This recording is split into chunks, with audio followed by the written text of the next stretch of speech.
La filosofía es algo así como la matemática de las palabras. Filosofar no es ni tan ajeno ni tan difícil. En modo geométrico. Ahí tengo yo otra pregunta.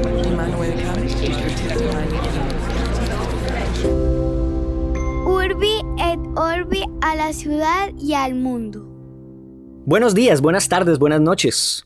Hoy cumplimos una vieja promesa: filosofar sobre la amistad. Con David conversamos sobre la teoría de la amistad de Aristóteles, la relación de esta con la virtud y su importancia en la configuración de la individualidad. Acompañados de las ideas del filósofo Alexander Nehamas, que además fue profesor de David en Princeton, entendimos por qué es tan difícil explicar con palabras las razones por las que amamos a nuestros amigos. La dificultad radica en que el fundamento de la amistad no solo es lo comprendido en las características mismas de nuestros amigos, las cuales evolucionan con el paso del tiempo, sino principalmente en la esperanza de que con ellos hay un futuro imprevisible que nos ilusiona con ser mejores, en virtud de nuestra relación con ellos. La amistad es el espacio seguro donde emprendemos la formación del carácter. Algo así como el estudio de un pintor, en el que ocurre la magia de descubrir su propio estilo. Hoy David, el estudiante de Nehamas, mi amigo y mi profesor, me invita a apreciar el lado filosófico de la amistad, encontrando en el camino cosas tan bellas como aquella frase con la que Michel de Montaigne explicaba esa naturaleza irrepetible de su amistad con Etienne de la Boétie. Si alguien me obligase a decir por qué quería yo tanto a la Boétie, reconozco que no podría expresarlo más que respondiendo porque se trataba de él, porque se trataba de mí. Se me ocurre con eso pensar que una de las grandes fortunas del ser humano consiste entonces en poder repetir aquella frase de Montaigne una y mejor cuantas veces sea posible. Gracias a ustedes por acompañarnos. Compañero David Zuluaga, ¿usted cómo le va? Bien, hombre Octi. Todo marchando. ¿Cómo le fue en estos 15 días? Bien, hombre, bien. Ahorita estoy de vacaciones y en plena mudanza. Es un plan muy divertido. No mucho, sobre todo porque yo sufro mucho con la empacada de los libros, que no les vaya a pasar nada. Entonces he desperdiciado horas obsesivamente empacándolos con mucho rigor para que lleguen sanos y salvos. Ya me imagino yo ese rigor, es que me lo puedo imaginar. Y lo he comentado a espaldas suyas con María Cristina también. No, me imagino. Se muere el desespero y la impaciencia viéndome a mí dándole vueltas a sus libros y acomodándolos como quien juega Tetris para ponerlos dentro de la caja. Y le voy a contar a usted una cosa. Vamos a empezar el capítulo, yo creo que este es el momento o el capítulo que más rápido vamos a empezar, porque nuestro capítulo es sobre la amistad y usted y yo nos conocimos en un trasteo. Oiga, sí señor, tiene toda la razón. Sí, usted nos dio una mano a nosotros. Usted Así manejaba es. una van en Nueva York y en la que hacía los tours. Exactamente, en la que hacía los tours y usted nos ayudó a mudar a María Cristina al apartamento donde yo vivía inicialmente solo y donde fue ella a vivir conmigo, sí señor. Y ahí entonces se mudó María Cristina de Harlem a Brooklyn. Sí, señor. Y ese fue el día en que nos conocimos usted y yo, compañero. Así que el tema de la mudanza y nuestra amistad es bastante importante. Oiga, sí, vea usted, conexiones insospechadas. Porque además en esa mudanza se dejó entrever uno de los rasgos característicos de su personalidad y que tiene un rol importante como fundamento de esta amistad. Y es que esto es un tipo eminentemente servicial. Es un tipo siempre dispuesto a ayudar. Entonces ahí lo vimos incluso antes de que hubiera razón para que nos ayudara, porque no había aún una amistad sino, digamos, lo que serían los principios de la que hoy tenemos. Era una base, pero no dude usted pues que hubiera disfrutado yo mucho este trasteo también. Lastimosamente me lo perdí. Capaz que se lo lleva el piano usted. Me lleva más bien el piano a mí, pero bueno. También es verdad.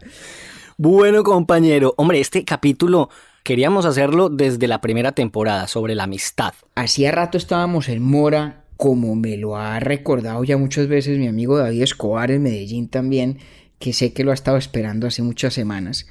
Y en parte la razón de esta dilación es que quisimos darnos el tiempo y la oportunidad de leernos usted y yo un libro recientemente publicado que se llama On Friendship, sobre la amistad. Me temo que no está aún en español, pero es un libro maravilloso que tenía yo en el radar porque lo escribió un filósofo de origen griego, pero que enseña en los Estados Unidos hace muchísimos años y de quien fui yo alumno, Alexander Nehamas, es profesor de filosofía en la Universidad de Princeton. Y entonces yo me quise servir de este capítulo como excusa para leer su libro, que nos va a ayudar mucho en este tema que vamos a hablar hoy, que es tan bonito y tan revelador de unas facetas fundamentales de la vida humana y que ha sido objeto a veces de inquietud filosófica y otras veces no. Es una cosa extraña.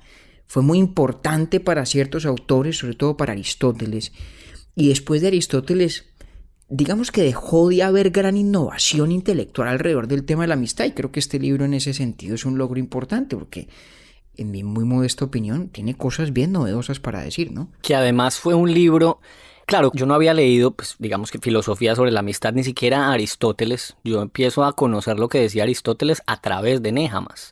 Entonces, antes de empezar a leer el libro, yo me imaginaba que iba a encontrar un contenido completamente, y tengo que decirlo sinceramente, rosa, podría yo decirlo, desde el punto de vista emocional. No sé por qué esperaba eso si el libro es de filosofía, pero yo sí quería como encontrar ahí algo más poético, por llamarlo de alguna manera, y desde el principio empieza a sorprenderme para bien, porque lo que hace el libro es que uno puede hacer un recorrido desde Aristóteles hasta hoy, viendo la amistad desde puntos de vista distintos, no solamente incluso filosóficos, porque el señor Nehamas hace análisis desde el arte, por ejemplo, la literatura y demás, y esto me pareció a mí pues espectacular. Yo disfruté mucho ese libro, gracias por darme el tiempo para leerlo y por recomendármelo, que ese libro debería estar traducido al español cuanto antes, porque merece ser leído por un público también de habla hispana. Sí, cualquier día de estos, si me animo, de pronto me aventuro a traducirlo yo.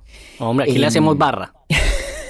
Y creo que valdría la pena, hombre. Esto es Sí. un libro importante. De manera que todo esto es para decir que este es un capítulo que vamos a hacer entre 3 personas en realidad, una de las cuales está ausente, porque ciertamente tendremos los dos a Nehamas muy presente a medida que vamos hablando y pensando sobre este tema. Así es. Bueno, arranquemos en materia, hombre. El tema de la amistad es importante desde el punto de vista filosófico por muchas razones.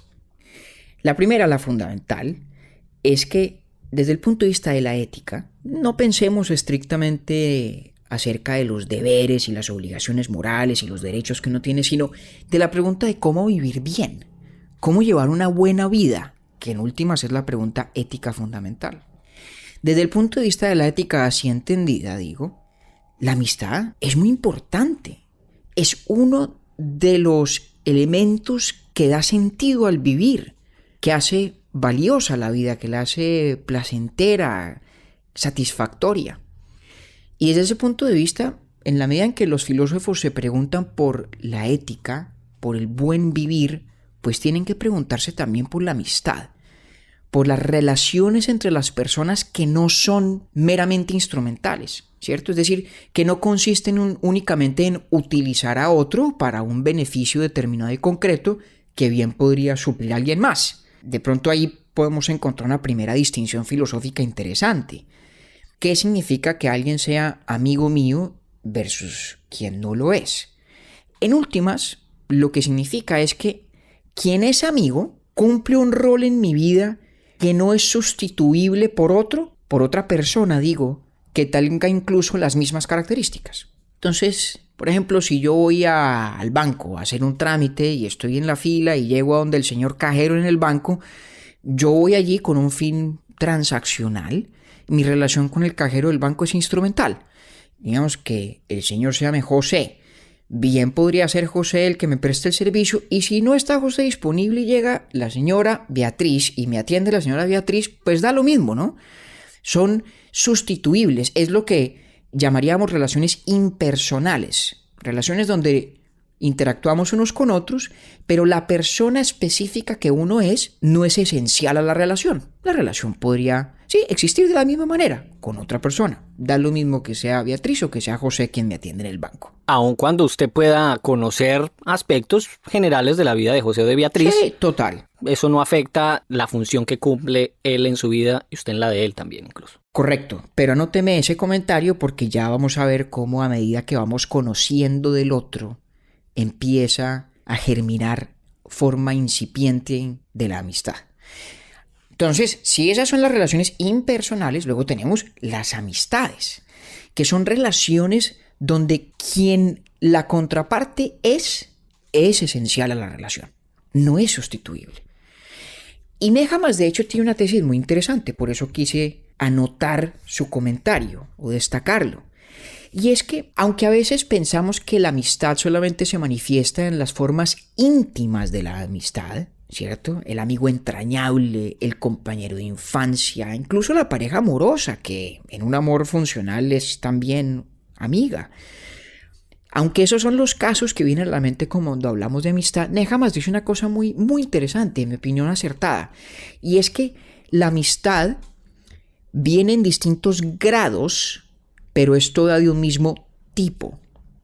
Entonces, por ejemplo, si mis interacciones con José, el cajero del banco, son muy frecuentes, de tal manera que yo empiezo a aprender algo de la vida de José, y tal vez José aprende algo de la mía también, porque compartimos espacios, compartimos momentos, dialogamos, tal vez llego yo a saber sobre su familia, puedo preguntarle de cuándo en vez sobre sus hijos, él me pregunta a su vez por la mía. En ese momento en el que empieza a haber un rol de la persona en la relación, hay algo allí de los principios de amistad, que repito, en grado es obviamente mucho menos fuerte, mucho menos importante que la amistad suya y mía, Octavio, por ejemplo, pero que no por eso deja de ser amistad, en el sentido de que ya yo no veo en José únicamente un instrumento, no se entienda eso de manera peyorativa, por favor, pero dejo de ver en él un instrumento de la transacción que voy yo a efectuar en el banco, y el hecho de que sea José quien me atiende empieza a adquirir un carácter de importancia, de relevancia. Esta es una experiencia muy común, muy cotidiana. Yo la he tenido muchas veces, por ejemplo, por un hábito que tengo que usted me conoce muy bien, y es que me encanta trabajar en los cafés. A mí no me gustan las bibliotecas. Quiero decir, me fascinan las bibliotecas, pero no me gusta estudiar en una biblioteca. El sonido me hace falta para concentrarme, el ruido y el silencio sepulcral de una biblioteca me impide la concentración. Entonces, toda mi vida académica la pasé yo metido en un café. Cuando vivía en Cambridge, en Massachusetts, lo hacía en el Café Pamplona. Y evidentemente, pues debo decir que yo de allí salí con amistad con las personas que trabajan en el café y con sus dueños, con quienes todavía converso de vez en cuando. No voy a decir yo que sea una amistad íntima, pero no deja de ser amistad en el sentido de que la relación es lo que es porque yo soy quien soy y porque Rafi, el dueño del café, es quien es. Y si Rafi vende el café, no es ya lo mismo para mí ir allí. Y en ese sentido aparecen los visos de la amistad, las semillas de la amistad. Que ahí fue donde usted además conoció a Saúl, ¿verdad? Para los que acabaron de llegar a escucharnos, Saúl es un invitado que tuvimos en el capítulo sobre el Quijote y ellos se conocieron allí. Hablan en ese capítulo un poco del Café Pamplona, además. Exactamente. De hecho, el Café Pamplona es, digamos, el epicentro contextual de la amistad mía con Saúl. Eso es absolutamente cierto. Pero entonces, mire qué interesante. ¿Por qué esa relación, a medida que se va personalizando, la mía con José, el cajero del banco, en el evento hipotético, o la mía con Rafi, el dueño del Café Pamplona, en el caso cierto, por qué esa relación empieza a parecerse a la amistad? Y es porque lo que valoro yo de esa interacción ya no es solamente lo que resulta de ella, en el sentido concreto del resultado, ¿no? Del fin que se obtiene en la interacción. Empiezo yo cada vez más a valorar el simple hecho de que la interacción ocurra con esa persona. Es decir, empiezo a valorar a la persona en cuanto tal. Y aquí está la idea fundamental de Aristóteles, que podríamos decir constituye el canon de la filosofía alrededor de la idea de la amistad. Claro, Aristóteles dice que la auténtica amistad es una relación en la cual el amor por otra persona está fundado en lo que la otra persona es. Le deseo yo al otro el bien en sí mismo, por quien es, independientemente, y no por el bien que me pueda prestar a mí. Exactamente, independientemente de todo beneficio para mí. Que además él lo pone en 3 niveles, ¿cierto, compañero? Sí, es cierto. Él habla de las amistades que giran en torno al placer, de las amistades que giran en torno al beneficio y de las amistades que giran en torno a la virtud. Y en teoría, las únicas que realmente tienen ese carácter no instrumental, es decir, de que importa la persona en cuanto tal, son las amistades de la virtud. Nehamas en esto tiene una tesis que es muy interesante desde el punto de vista de la interpretación de Aristóteles, y es que él dice que las, entre comillas, amistades de placer y de beneficio o de utilidad no son reales amistades, porque son relaciones instrumentales. Yo estoy con esta otra persona en función de lo que me produce y solo accesoriamente en función de quién es. Pero esa discusión, que además es filológica, tiene que ver con el significado de la palabra filia en griego, que es lo que se suele traducir como amistad, no es tan importante.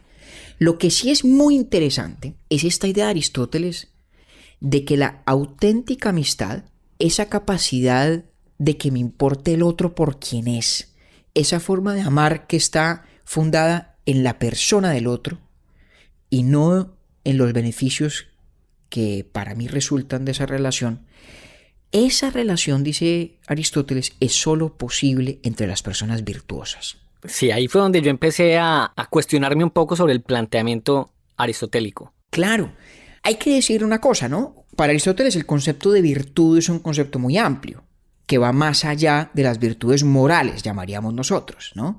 Cualquier forma de excelencia en alguien es una forma de virtud, ¿no? Pero en últimas, lo que Aristóteles parece decirnos es que la amistad profunda, la amistad íntima, es directamente proporcional al grado de excelencia de las personas. Y eso parece un poco ajeno a la realidad cotidiana de nuestras vidas, ¿no? Y aquí viene lo que yo creo que es el argumento más interesante de este libro de Nehamas, On Friendship, sobre la amistad. Es que dice, mire, independientemente de que usted crea que la amistad solo es posible entre los virtuosos, como dice Aristóteles, o que tal vez es posible entre más personas, entre personas que no sean plenamente virtuosas, la intuición fundamental detrás de lo que dice Aristóteles es que el amor depende o responde a los atributos del otro. Yo amo a una persona, en el sentido amplio del amor que abarca naturalmente a la amistad, en función de sus características, sus atributos. Y Nehamas dice, y esto a mí me parece extraordinario, que esa idea de hecho es equivocada e incompleta, por un par de razones. La primera es porque los atributos que cada uno tiene, nuestras características, no son una cosa fija, no son algo que está, digamos, impreso en la persona de manera indeleble. Las personas cambiamos y evolucionamos, y una buena amistad, una amistad profunda, puede sobrevivir muchísimos cambios. Y al mismo tiempo una persona es distinta dependiendo de los roles que cumpla con los demás en un mismo momento. He ahí, don Octavio. Esa es la segunda razón. Porque en esto hay una realidad innegable, y es que todos nosotros nos creemos uno solo, pero en realidad somos muchos. Como decía don Luigi Pirandello en esa obra de teatro magnífica de sus 6 personajes en busca de autor, dice, uno, que somos tantos, ¿sí? Con cada amigo uno es un poco, no digamos alguien diferente, pero una faceta de sí diferente. Qué aburrido sería uno ser únicamente la misma cara, el mismo plano del ser con todo el mundo. La riqueza de la amistad y la dicha de la pluralidad de las relaciones amorosas y afectuosas es que también permiten esa exploración de las distintas caras del yo. Que ahí fue cuando me enganché completamente yo con Nehamas. Porque inmediatamente en esa parte que me imaginé, en efecto, en el grupo de Urbi et Orbi, por ejemplo, Octavio es distinto en su relación con David que con María Cristina, que con Camilo. Totalmente. Pero es el mismo. Es decir, yo no estoy jugando a ser una persona diferente con Camilo que con usted, pero mi relación y lo que yo le muestro a uno y al otro, pues es distinto, y al mismo tiempo lo que recibo yo de Camilo es distinto a lo que usted recibe de Camilo. Pero a todos nos une la amistad con un Octavio. Exactamente. Entonces fíjese esta cosa tan compleja y tan paradójica. Todos sus amigos somos amigos suyos, ¿no? Somos amigos de Octavio Gálvez. Pero tanto usted como nosotros sabemos que el Octavio Gálvez con quien cada uno de nosotros ha forjado amistad es algo así como una variación sobre un mismo tema, ¿vale? Y si eso es así, hay algo que no está bien en esa idea de Aristóteles que parece tan intuitivamente cierta de que la amistad y el amor son respuestas a los atributos objetivos de una persona. Porque resulta que, ¿qué es esa persona? ¿Qué atributos objetivos tiene es una materia mucho más difícil de concretar de lo que parecería. Sí, eso es como arena que se le da a uno entre los dedos en el momento en que trata de explicarlo. Y en esto, Nehamas cita uno de los ejemplos más memorables de la historia del pensamiento. ¿Usted se acuerda de nuestro amigo Michel de Montaigne? Sí, señor. Nosotros hablamos de Montaigne en el capítulo sobre Boecio y sobre la soledad del año pasado. En la temporada pasada. La temporalidad con la pandemia ha cambiado bastante, pero no, eso fue hace como 2 meses. Exactamente. Pero entonces resulta que en ese libro de los ensayos de Montaigne hay un ensayo muy bello sobre la amistad, que es un ensayo dedicado a su íntimo amigo Etienne de la Boétie. La historia de la amistad entre de la Boétie y Montaigne es preciosa, amerita un libro solamente sobre ese tema. No nos vamos a detener ahí, pero sí para narrar esto que dice Montaigne. A medida que va escribiendo sobre la amistad y va hablando de su relación con de la Boétie, él trata de nombrar las características de la Boétie que explican ese amor que Montaigne sentía por él, porque entre otras cosas, para el momento en que escribe el ensayo, la Boétie ya ha muerto. Y Montaigne trata de explicarlo. Dice, es que él era así, y él era asá, y él era tal esta cosa y tal aquella otra. Y en la lectura del ensayo se siente la insatisfacción de Montaigne con esa lista de atributos. No alcanzan a transmitir el je ne sais quoi de lo que realmente les une. Siempre se queda corto. Es algo así como cuando a uno le ocurre una anécdota fantástica, ya sea por lo sorpresiva o por lo divertida, graciosísima. Sí. Y cuando uno la va a contar, no resulta ni tan fantástica, ni tan graciosa, ni tan divertida, ni tan nada. Y termina uno diciendo, había que haber estado allí para entender, ¿no? Tal cual, es lo único que uno puede decir, como no, es que si usted hubiera estado, pues hubiera entendido mejor. Exactamente. Con la relación de la amistad, con las relaciones del amor, ocurre algo muy semejante. Y es que se agota la capacidad de hacer explícitos los atributos de la persona que justifican, que fundan ese amor. Y termina Montaigne diciendo una cosa que es sensacional, es memorable y bella. Y dice, si usted me insiste en que le diga por qué le amaba yo, refiriéndose a la Boétie, a su amigo, yo siento que aquello no se puede expresar salvo por lo siguiente, porque era él y porque era yo. Los atributos objetivos del otro no alcanzan a abarcar ese fenómeno singular de sincronía entre dos personas en su totalidad y en las solo facetas. Ellos dos. Y solo ellos dos, exactamente.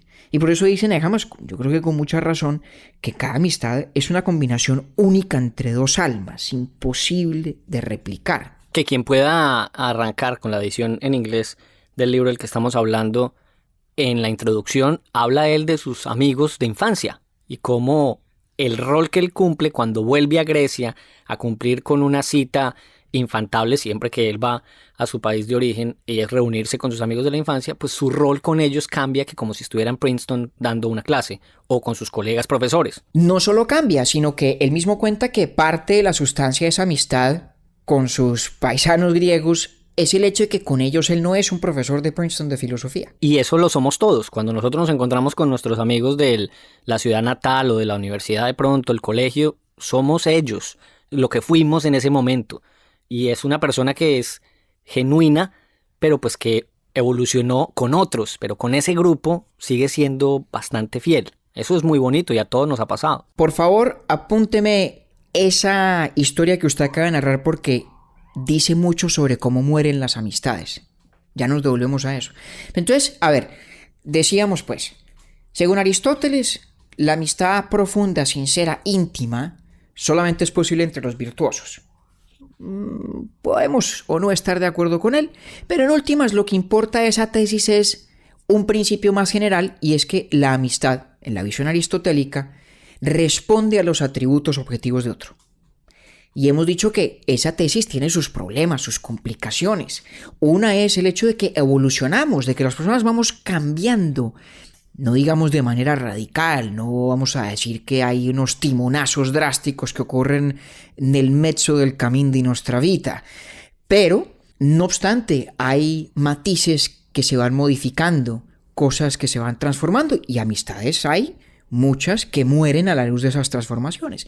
Y la segunda razón de escepticismo, le puso usted con esto la cola al burro, es que con cada amigo somos algo levemente distinto, variaciones sobre un tema. Sigue pareciéndome la analogía apropiada. Todo esto muy bien, perfecto. Suena a un diagnóstico sensato de lo que es en realidad la amistad y de su complejidad. Pero lo más importante de esta aportación de Nehemás a la discusión filosófica sobre la amistad es su explicación de por qué la cosa es así. ¿Por qué Montaigne renuncia a la articulación explícita de los atributos de la boétie? ¿Por qué en últimas no hay mejor cuenta de una amistad que ese porque él es él y porque yo soy yo? Y la razón, dice Nehemás, es porque en últimas el sustrato de la amistad es la promesa de futuro. No es la respuesta a los atributos objetivos, sino una convicción, digamos, instintiva, emocional, estética, de que con esta persona hay un futuro interesante, hay una posibilidad de ser mejor yo, de él o ella ser mejor él o ella, y de serlo en virtud de la relación que tenemos juntos. Sí, por tanto, una ilusión de seguir conociendo con esa persona más cosas. Exactamente. Es decir, el ser del amigo que uno ama es algo así como un libro inacabado, una novela que está escribiéndose, y aquello que ya está escrito promete mucho. Y la amistad se funda en la expectativa de que esa novela se va a desenvolver de maneras apasionantes, interesantes, constructivas. Y esto no lo digo en un tono moralista, porque no necesariamente se trata de que la promesa de futuro de la amistad sea toda alrededor de la virtud moral. Pero tiene que haber esa promesa, esa idea de que allí hay un futuro interesante. Y déjeme que le lea una parte de Nehemás donde dice esto con una claridad meridiana. Dice: amamos a nuestros amigos no solo por lo que ya son, algo de lo cual conocemos, algo de lo cual no conocemos, pero también por aquello que pueden ser, al menos en parte, fruto de nuestra relación. El ser de nuestros amigos incluye a la vez lo que ya son y lo que pueden todavía ser. De la misma manera, amar a nuestros amigos por quienes son en sí mismos es también esperar que nosotros vamos a amar aquello en lo que nos convertiremos. Es decir, aquello en lo que seremos fruto de esa relación con ellos. El yo, el ser, eso que uno ama en su amigo, eso que uno espera amar en sí mismo también, es por lo tanto siempre, dice Nehemás, unfinished business. Un negocio que no se ha acabado. Por eso es indefinible, es que eso me parece... Yo necesito decir una grosería en este capítulo, es que es una putería. Por favor, es fantástico. Es una de esas oportunidades de la filosofía de encapsular en palabras una verdad tan importante y tan poderosa. Y entonces devolvámonos ahora sí a el triste evento de la muerte de una amistad. Entonces, cuando muere una amistad, dice Nehemás, esto es muy importante. Esa parte es una locura. Eso es una maravilla. No es porque necesariamente el otro haya dejado de ser quien objetivamente creíamos que era, ¿sí? A veces ocurre, ¿no? A veces ocurre que las personas cambian de maneras tan drásticas, tan contrarias a aquello que fundaba la amistad, pues que lo que la sostenía se hace ya inviable. Digamos que esa amistad muere por sustracción de materia. Pero hay otra forma mucho más sutil y más interesante de la muerte de la amistad, que Nehemás elucida, yo creo que de manera precisa. Y es que el amigo a veces puede seguir siendo quien siempre fue, pero se puede desvanecer esa promesa de futuro. Se puede convertir en una novela predecible, en algo donde no hay ya esa ilusión de que yo puedo seguir siendo un yo mejor y mi amigo puede seguir siendo una versión mejor de sí mismo también en función o fruto de esa relación. Y yo no sé a usted, pero a mí me ha pasado. A mí me ha pasado que he tenido amigos muy cercanos por quienes incluso hoy guardo enorme aprecio, pero soy consciente de la fosilización de esas amistades, de que van quedando un poco suspendidas en el tiempo, no porque yo haya cambiado radicalmente, no porque mi amigo le haya ocurrido algo así también, sino porque deja de existir esa promesa, esa esperanza de futuro compartido en virtud de la relación que sostenemos. ¿Y qué me opina usted, que como lo cuenta también Nehamas, del dolor que se siente mientras tanto? Pues claro. Y dice él que el duelo de una amistad es el duelo de una parte de nosotros mismos. Claro. Porque entonces, fíjese, toda esta idea de la promesa de futuro en última lo que significa es que la amistad es un vehículo para construir quienes somos. Esta es la razón última del valor ético de la amistad. ¿Por qué la amistad es tan importante para el buen vivir? Y es porque en la amistad es que tanteamos las aguas de lo que podemos ser, libres de juicios, libres de culpas, libres de temores y de mortificaciones. Y vamos descubriendo aquello que nos gusta de nosotros mismos. Y vamos forjando lo que Nehamas llama el carácter, que para él es muy semejante al estilo de los artistas. La amistad es algo así como el estudio en el que se encerró Picasso a pintar hasta que descubrió su estilo, que es único, que es irrepetible. Es decir, la amistad es el estudio de la individualidad, el estudio, digo, artístico, donde se construye mi individualidad. Y por eso es tan importante elegir bien a los amigos. Y por eso los amigos juegan un rol tan importante en la propia vida. Y por eso la muerte de una amistad es causa justificadísima para hacerle un duelo a una parte del yo. Porque se pierde uno de esos terrenos en los que se puede intentar cosas, en los que se va descubriendo y forjando a la vez el propio estilo, ¿no? Porque el estilo no es algo que está allí escondido y sale a la luz, sino algo que se va construyendo y que va marcando la pauta del carácter. Si tener un carácter, si ser un individuo en el sentido pleno y lleno de la palabra, es algo que se logra y que se obtiene a través de la construcción de un estilo, y si a su vez la construcción del estilo supone de ciertos espacios en los que uno pueda intentar cosas, intentar formas de ser y de sentir y de pensar y de hablar, pues esos espacios son la amistad. Y es decir entonces, en últimas, que la amistad es uno de los ingredientes o de las condiciones de posibilidad de la individualidad.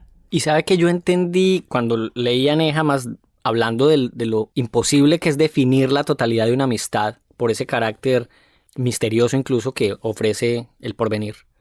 ¿Sabe a quién saqué yo a bailar? A la confianza. Entonces ahí yo entendí por qué la amistad es confianza, y si se quiebra, pues esa podría ser una de las razones por las cuales ya no hay ilusión de que pase algo más. Claro, porque esa ilusión está mediada por la convicción de que entre usted y yo podemos acompañarnos en la forja de la individualidad, en la construcción del estilo y del carácter, libre de juicios condenatorios, libres los dos de culpas y de preocupaciones que nos impidan intentar cosas nuevas. ¿Sí? Pensaba yo mucho, de hecho, no solamente en algunas de mis amistades más íntimas, empezando por la de María Cristina, ¿no? Que es mi pareja porque es mi amiga, entre muchas otras cosas. Y pensaba también en una de sus series de televisión favoritas, que de hecho es un libro o una serie de libros muy famosa, las novelas napolitanas de Elena Ferrante, ¿no? Que lo han vuelto una serie de televisión en HBO que se llama My Brilliant Friend, mi amiga brillante, y es espectacular, es una historia de dos amigas, es una historia de amistad, y ahí está en plata blanca ese proceso de ir descubriendo, pero también decidiendo quiénes somos, utilizando, en el buen sentido de la palabra utilizar, el espacio de la amistad como lo que uno en inglés llamaría un safe space, un espacio seguro, protegido para la elaboración y la construcción del yo y del carácter y del estilo. Es decir, sin confianza no hay eso. Sin confianza no hay eso. Ni lo hay tampoco si a las partes de esa relación no les importara quién es el otro, sino únicamente los beneficios que del otro deriva. Volvemos allí al principio, ¿sí? Claro, si es una relación simplemente de interés casi que transaccional, pues no cabe. Exacto, y por eso, digamos, las relaciones estrictamente profesionales no son precisamente el campo más fértil para este proceso de exploración y de construcción del yo. Porque hay unos cánones de conducta muy rígidos, muy estrictos, que son necesarios para que las relaciones profesionales puedan funcionar bien, ¿sí? Pero que por ser cánones estrictos y rígidos y por ser cánones compartidos, pues evidentemente no pueden ser expresiones de la individualidad. Que me imagino que a muchos, pues yo al menos he tenido experiencias de ese tipo y es, uno puede pasar periodos de la vida con personas mucho tiempo. En los lugares de trabajo, por ejemplo, se desarrollan relaciones muy cercanas, pero durante el momento en que uno está en ese lugar. Una vez uno se va a otra parte, muchas de esas relaciones que uno llamó en su momento amistades se fueron diluyendo por nada distinto a que ya no se frecuentaban ni tenían esa proximidad que tuvieron en algún momento. Claro, ahora fíjese que eso no significa que no fueran amistades. Significa sino más que se bien, acabaron. Sí, que se acabaron y que eran amistades de menor calado, ¿no? Menos íntimas, ¿no? Es que eso me pareció bien esclarecedor, porque Nehamas es bastante generoso, diría yo, con los niveles de la amistad. Sí, y eso a mí me parece que es muy importante. Sí. Es muy importante porque desconocer el carácter de amistades, relaciones que tienen menos intensidad y menos intimidad, es un poco negarles entidad ética, es negarles un lugar en la propia vida, y son importantes y son valiosas. Cuando sí que lo tuvieron, es cierto. Claro, yo vuelvo a mi ejemplo, y esto no solamente me ocurría en el Café Pamplona, pero cuando vivía yo en Colombia y frecuentaba casi todos los días el Café Ili del Parque del Virrey en Bogotá, ahí en la carrera 15 con calle, me parece que es 86, sí, 86, 87. Claro, digamos que parte del gusto de ir al café y de pasar allí mis horas y mis días estaba dado por la presencia de doña Alcira, por la presencia de don Luis, de las personas con quienes compartía, sí, en un espacio restringido de mi vida, circunscrito al compartir en el café, pero que no por eso eran unas relaciones meramente instrumentales. Eran unas relaciones de verdadero afecto, lo siguen siendo. Todavía hoy hablo de cuando en vez con don Luis y doña Alcira por teléfono, porque Camilo, nuestro productor, me sucedió en el café y es hoy frecuente visitante también. Y me ayuda a conservar ese vínculo. Pero a lo que voy con el ejemplo es que decir que esas relaciones no son formas de la amistad es negarles también un lugar que verdaderamente tienen en la vida. Otra cosa es decir que no tienen el grado de profundidad o intimidad de otras. Pero eso no hay que pedirle lo mismo a todos. No hay que pedirle a todos lo mismo. Pero esas son relaciones que, como la amistad con usted, como la amistad con Camilo y con María Cristina y con tantos otros, son también, como ese estudio de Picasso, son también espacios en los que fui yo, seguramente inconscientemente, descubriendo y a la vez forjando algo de mi estilo y algo de mi carácter. Y ojo, estos son procesos que no son conscientes, no son deliberados, pero vuelven y destacan la importancia de lo que usted hablaba sobre la confianza. Al haber confianza, no es necesaria la premeditación para valerse de la amistad como un estudio artístico, como un espacio de prueba y error para la forja del carácter. Esa relación que Nehamas describe del artista con su arte me pareció muy bonita y pues digamos que me enganchó bastante. Eso es una maravilla. Y fíjese que es además, en mi opinión, la analogía perfecta para esa relación que en la teoría de la amistad de Nehamas estamos elucidando, entre lo que una persona es, sus atributos y la promesa de futuro. No están desconectados. Y en esto la idea del estilo del artista lo explica perfectamente. Mire lo que dice Nehamas. Actuar conforme al carácter no es lo mismo que ser predecible o incapaz de sorprender. El carácter es como el estilo.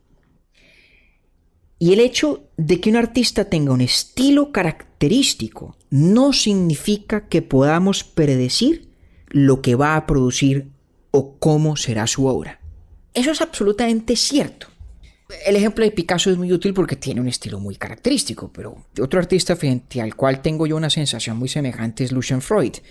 Pero lo mismo podríamos decir de Fernando Botero, por ejemplo, ¿cierto? Nadie puede predecir cuál va a ser el siguiente cuadro que Botero va a pintar. Por más que conozca todo lo que ha hecho hasta hoy. Por más que conozca todo lo que ha hecho hasta hoy.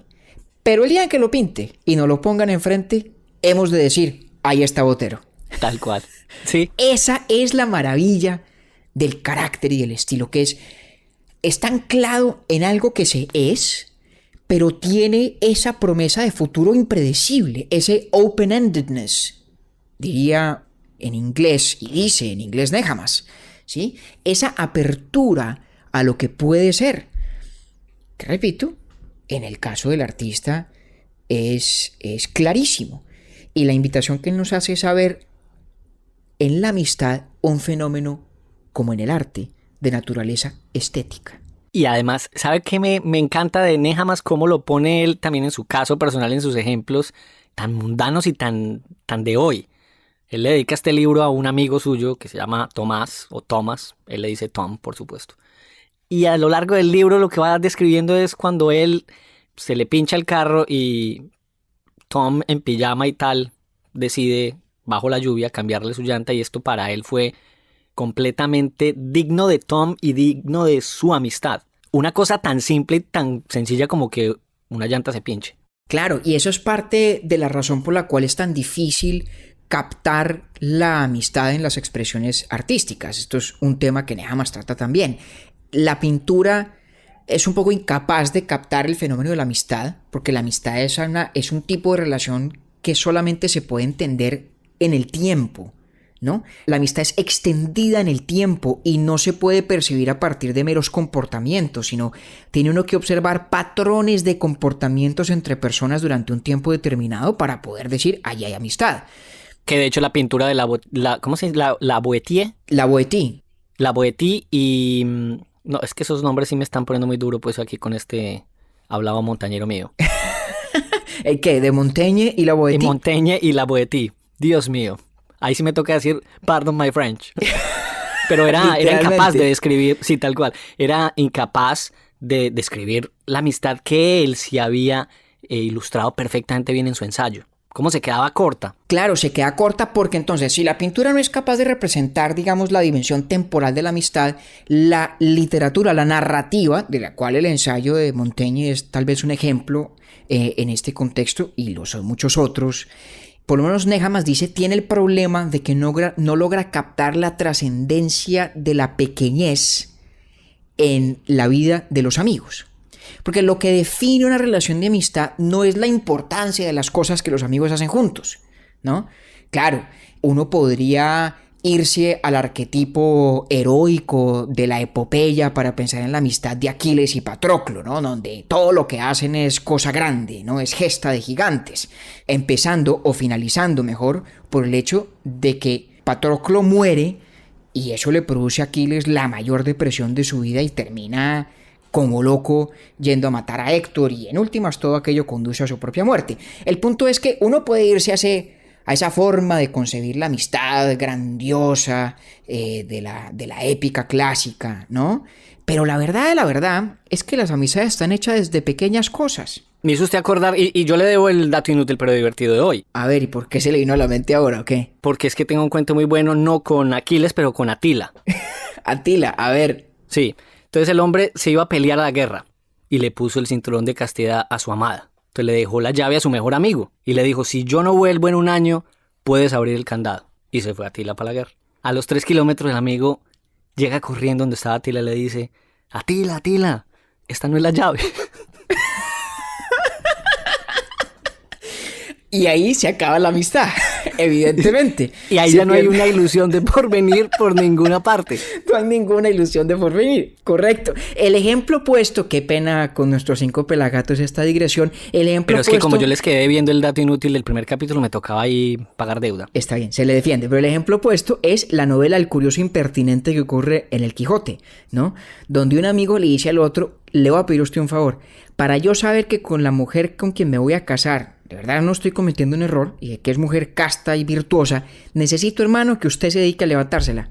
hágame el favor y haga todo lo posible por conquistarla para yo poder quedar tranquilo de que mi amiga, de que mi futura mujer, mi futura esposa es virtuosa y casta. Exacto. Y no voy a contarle cómo termina la historia del curioso impertinente. El curioso impertinente, creo que Saúl incluso en ese capítulo lo mencionó. Bueno, ahí tengo tarea para seguir leyendo el Quijote. Para que siga leyendo el Quijote. A lo que voy es que, devolviéndonos de todas estas digresiones, la amistad tiene ese modelo épico, ¿no? De hacer grandes cosas por los amigos, el que se sacrifica y muere en batalla por el amigo, eso todo está muy bien. Pero la gran mayoría de las amistades que en la historia han sido están hechas de pequeñas cosas, y las pequeñas cosas son difíciles de expresar de una manera que transmita efectivamente su trascendencia, porque son pequeñas cosas y trascendentes únicamente para los partícipes. Por eso la amistad genera unos códigos, genera un mundo en sí mismo. Este año leí una novela muy bella de Manuel Vila, que quedó de segundo en el premio Planeta de novela en España, que se llama Ordesa. Y dice que cada vez que se acaba un amor, se muere una pareja, muere una lengua también. ¡Wow! Eso está muy bonito. Eso es muy bello, pero lo hice en el contexto de las relaciones amorosas, porque pues todos los amantes tenemos códigos propios, ¿no? Un diccionario completo podría escribir cada relación. No, ni le cuento el que tenemos María Cristina y yo, que además... Porque le voy a decir una cosa, nadie quiere saber, es que nadie quiere saberlo, nadie quiere saber el diccionario del otro, tal cual. Ahí, nadie quiere saberlo porque quien lo aprende no por eso accede al mundo que ese lenguaje codifica, porque ese mundo le pertenece únicamente a los partícipes. Y por eso la amistad es tan importante, tan profunda, tan significativa para los que son amigos entre sí, tan difícil de describir para quienes no hacen parte de ese mundo de amor, porque la amistad en el fondo es una forma del amor. Sin duda alguna. Y vuelve uno, y no creo que haya mayor cosa para decir después de ello, a lo que decía Montaigne de su queridísimo amigo La Boétie. ¿Por qué éramos amigos? Porque era él y porque soy yo. Una belleza. No esperaba menos yo de este capítulo. Ay, hombre, don Octavio. Ya estamos en moda hacia una cosa más uplifting, ¿no? Un poquito más inspiracional, si se quiere. Exactamente, pero mire qué bonito es entender la profundidad de la amistad de la manera más sencilla. Y no estoy jugando aquí a ser el más creativo con las palabras o a posar de poeta, que no soy ninguna de las anteriores. Pero sí que ese libro de Nehamas me sirvió para eso, para entender lo importante que es la amistad en la vida del hombre y de la mujer. Y lo simple que es su origen, su recorrido y a veces, indiscutiblemente e infortunadamente también, su final. Claro. Y aquí hay un ejemplo muy diciente del valor que tiene la filosofía en esta empresa que tenemos todos los seres humanos de aprender a vivir y de tratar de vivir bien. Y es que no necesariamente nos revela cosas que no sepamos ya. Dudo mucho que alguien escuche este capítulo o lea el libro de Nehamas y salga con la gran conclusión o el gran descubrimiento de que la amistad es importante, como si no lo supiera ya desde el principio. Lo que nos da la filosofía es una más aguda comprensión de por qué es importante. Y esa comprensión nos permite hacer de la amistad un objeto consciente, más deliberado, que al menos a algunos de nosotros, ciertamente a mí, nos ayuda a cultivarla más, a protegerla mejor y a saborearla más también. Súmeme a la lista. Somos dos. Ya somos dos aquí entonces. Hombre, compañero, muchas gracias por este episodio, por esa recomendación, por esta conversación, hombre, que cada 15 días estamos teniendo en esta segunda temporada. Gracias a usted por acompañarme a leer este magnífico libro y a nuestros 5 pelagatos por acompañarnos mientras usted y yo le hacemos catarsis al tema. Tenemos entonces que pregunticas. Ahí tenemos pregunta en el correo. Hemos recibido algunas sobre los capítulos anteriores de esta temporada. Hágale, maestro. Jaime Andrés Romero nos escribió en nuestra cuenta de Instagram, @urbieTorbiPodcast, una pregunta muy interesante que tiene que ver además con el capítulo anterior sobre Platón. Y él nos dijo, o más bien nos preguntó, ¿podría asemejarse la mentira noble a las constituciones modernas? Eso es una Buenísima pregunta. Gracias a Jaime Andrés. Que me sumo además a él. Yo quiero también escuchar esa respuesta. No, es que es muy buena pregunta la de Jaime Andrés. Gracias por mandárnosla. Pues yo diría que tanto la mentira noble como las constituciones modernas cumplen una función muy similar. Entonces, desde el punto de vista funcional, son semejantes. Ambas cosas pretenden ser o son, de hecho, en la realidad, el fundamento, como la piedra angular, el pilar esencial de un orden político. En la Calípolis de Platón, la estabilidad de esa república o de ese modelo político depende de que la gente crea que su condición social, su estatus bien como guardián, bien como parte del ejército o productor, o etcétera, obedece a una naturaleza esencial que cada uno tiene, ¿cierto? Y eso es lo que dice la mentira noble. Entonces, permite el orden social, permite toda la estructura política de Calípolis sobre la base de lo que plantea esa mentira noble. Igualmente, en las sociedades modernas, la Constitución lo que hace es, digamos, crear las reglas de juego de la vida en sociedad. Entonces es posible un régimen político o un orden político como un todo, más aún un orden económico incluso y social, porque existe una Constitución que lo enmarca y le da estructura. Entonces cumplen una función muy semejante. Pero hay una diferencia esencialísima, y es que la mentira noble solamente funciona, es decir, solamente hace las veces de pilar del orden de Calípolis si nadie sabe que es un invento. Tiene que ser creída como una cosa sagrada, revelada, intocable, inamovible, obviamente no sujeta a modificaciones ni que decir a ser sustituida. Tiene que tratarse como una, digamos, como una revelación sacra, ¿ya? Mientras que las constituciones modernas son muy abiertamente un artificio, un invento de un grupo de seres humanos que bien podrían haber inventado una cosa distinta. Y en consecuencia, la forma como uno se relaciona desde el punto de vista del ciudadano con la constitución política es muy diferente. Es algo que puedo cuestionar, que puedo criticar, que puedo enmendar y que en últimas puedo sustituir también. Y la más clara demostración de eso es que toda constitución moderna, o bueno, diría yo prácticamente toda, incluye cláusulas que regulan el proceso de su propia reforma y a veces de su sustitución incluso. Es decir, siempre deja la puerta abierta para la modificación. Siempre deja la puerta abierta. Se me viene a la memoria un cuento muy simpático del proceso de fundación de la Constitución Americana de los Estados Unidos. Usted sabe que de todas las constituciones modernas, la que más comúnmente se suele tratar en su propio ámbito como si fuera un documento sagrado es la Constitución de los Estados Unidos, ¿cierto? Pues resulta que el señor Thomas Jefferson, que era miembro de la Asamblea Constitucional, solía decir que en una sociedad debería darse una nueva constitución a sí misma cada 18 años, es decir, cada generación. Eso decía Jefferson. Eso decía Jefferson. Tan abiertamente es un artificio que no solamente se puede cambiar, sino que a veces está bien que se cambie, incluso en la opinión de los propios autores de un documento fundacional.